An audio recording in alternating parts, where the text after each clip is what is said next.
కోడి మాంసం కోడిగుడ్లపై సామాజిక మాధ్యమాల్లో అపోహలు సృష్టిస్తున్నారని మాజీ మంత్రి హరీష్ రావు ఆరోపించారు.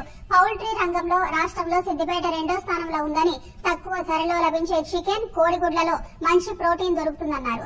సిద్దిపేటలోని డిగ్రీ కళాశాల మైదానంలో పౌల్ట్రీ ఫార్మర్స్ అసోసియేషన్ ఆధ్వర్యంలో ఉచిత చికెన్ ఎగ్ మేళాలో హరీష్ రావు పాల్గొన్నారు. బాగా ఉడకబెట్టిన చికెన్, గుడ్డు తినవచ్చు అనేది ప్రపంచ ఆరోగ్య సంస్థ చెప్తుందన్నారు. పౌల్ట్రీ రైతుల పట్ల ప్రభుత్వానికి పట్టింపు లేదంటూ హరీష్ రావు ఆగ్రహం వ్యక్తం చేశారు.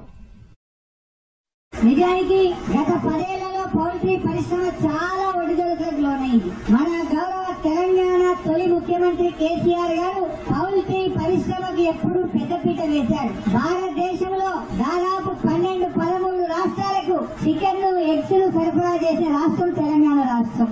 మన దగ్గర నుంచి ఉత్తర భారతదేశానికి కూడా ఎగ్స్ మనం సప్లై చేస్తున్నాం. బెంగాల్ దాకా పోతుండే మన కోడిగుడ్లు. మీరెవరు కూడా ఈ అపోహలు నమ్మద్దు.